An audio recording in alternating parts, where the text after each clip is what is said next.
Awakening Essentials, Concepts for Empaths and Energetically Sensitives, short explainer videos. My name is Jona Bryndis. I'm a professional energy coach, energy trainer, and energy healer, and I'm going to illuminate the different stages of grieving with you here from an energetic perspective.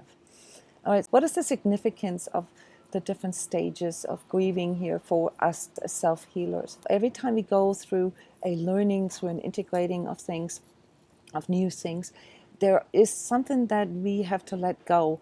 It doesn't necessarily have to be the big things, like the loss of a loved one, or the job that we just got fired from, or the relationship that just fell apart. It can also be, our opinions or our views, or simply certain hopes and dreams that we had, that we sometimes need to let go. And it's in the human nature to go through several stages of this, all right? To struggle with, this new reality that comes in through having to let go. In the course of learning how to master our energies better, and even how to understand them better, understanding these different stages of letting go can be a major game changer for you, because it's in the patterns and the mechanics of your ego, all right, that we all have to go through the same stages, no matter how individual you think your situation is. It's part of our humanness, all right, that makes us go through these different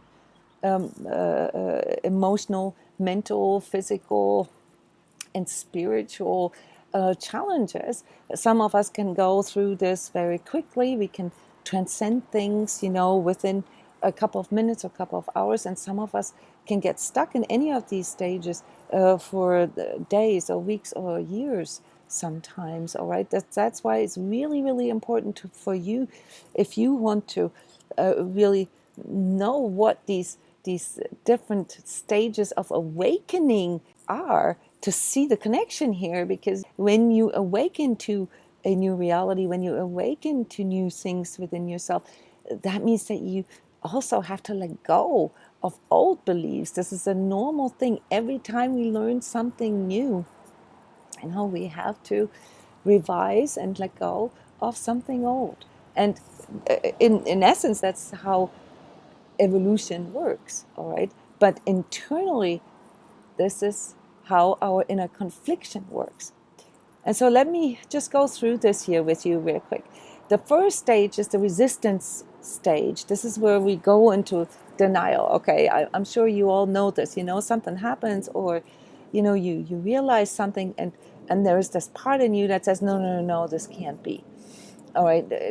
Sometimes, of course, it can also be shocking for you, where you literally don't know what to do, and you just get stunned and you kind of freeze. All right. This is still a form of resistance.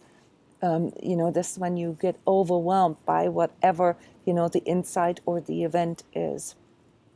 So resistance is the first big ego hurdle that we all have to go through in our process of changing, because our system is inert, especially our ego only really likes things that it's familiar with. So no matter what it is that you want to change, or that you need to deal with, that you need to cope with, there's going to be an initial resistance in you. And also, of course, when it's changes that affect other people, you need to expect that there will be an initial resistance from other people coming, because it triggers the fear of the unknown, all right? And nobody wants to face that. So there's this avoidance, this denial that comes in. The second phase of our awakening, of our changing process, of our grieving, of our dealing, with the new, is that we experience some kind of release, okay? So, of course, if it is something very tragic, then, we cry, or we feel a lot of physical releases at first, and then they typically go into emotional releases, fear, but also severe anger and anxiety, all coping mechanisms with something that is overwhelming. So that's a step above just being stunned. You're now allowing yourself to vent, okay? You're now allowing yourself to release things, to clear out things, all right? And this increases your energy. It increases your ability to better cope with the situation. The next phase, then, the third phase, is sort of the relapse phase, all right? This is where your ego starts bargaining. Yeah, but what if, or well, that's where all the mental looping comes in, where you get all these inner doubts and where you feel like, oh no, and if I do this, then this is going to happen, and what am I going to do if this is going to happen? We call this cognitive dissonances, all right? This is sort of your ego mind starting to interpolate the future, this new thing, this change, this whatever your new self-awareness or the way you see yourself, and it starts bargaining is to go back to the old ways, all right? In recovery, we know that this is the phase where we typically relapse, okay? This is when, oh, one drink is going to be all right, okay? Or when we say, oh, just one more, or, something like that. All that is bargaining, all right? This is where your ego is still extremely conflicted, and it is not willing yet to accept this new reality. The next phase, then, the fourth phase, is where we can go into a little bit of a depression, because here, and this is where many of us can get stuck in, regardless of our better knowing, is where we feel, oh, no matter what I try, that things are never going to change, and I constantly keep on running into the same old, life is just happening to me. It's like a continual repeat, okay? This is where, your energy can only grow and can only come out of if you actually willing to be fully present in the now, fully connected with yourself right now. How am I truly feeling? What do I truly want? What do I truly desire? Is this even something that is authentic to me? Am I congruent with this? Okay, so what will help you to get past this phase of depression, that things are just happening to you and you are powerless, all right, is self-reflection and the willingness to correct, the willingness to see, okay, I might not have any answer yet, but I can start feeling, that this is the way it is, to accept things the way they are and to become real.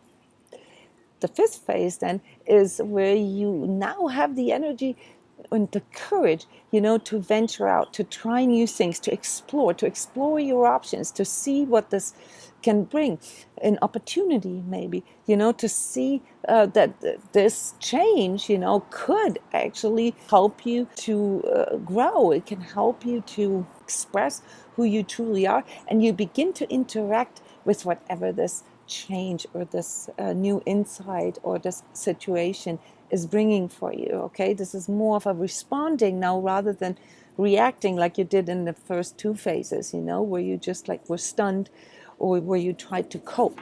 Now you're going into like interacting with it. You're becoming more proactive.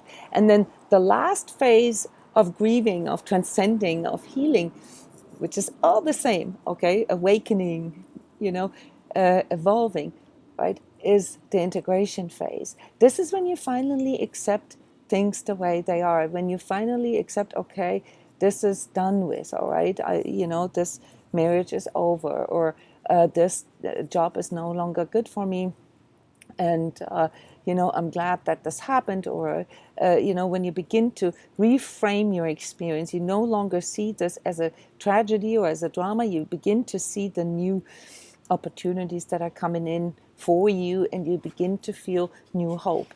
Your energy is now going into sort of manifestation, because it can now start seeing all these new options and a new vision, perhaps even a new inspiration, new ideas, new ways are now coming to you. You don't have to actually go out and do anything.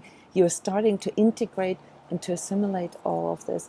And this is then when you know that you are ready for this change that was brought about through this awakening, or through this event, or through this crisis in your life. What makes you grow? Always remember, in order to grow, you need to let go. And grieving is a normal part of letting go, all right?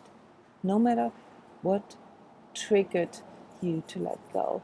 Ideally, you want to be the one that chooses to let go, because then, going through these phases makes you feel much more empowered than when you wait until the drama or the pain gets so strong that, again, you have no other choice than to let go. It will still work, all right, but you'll add more quality to it if you make this a conscious choice, because now you can own all these different phases and you can really see how this is trampolining you upward, bit by bit, step by step. Thank you very much for listening. Please comment, ask questions, or share some of the things that you went through in your grieving, in your letting go process, and what has helped you. If you would like to learn this as an empath, as an energetically sensitive, these different layers that are involved in this in a more detailed way, then check out our Sacred Self-Healing Program. It's specifically designed with 24 different modalities to guide you through your personal awakening process. Thank you very much. Share the videos, push the subscribe button, and like.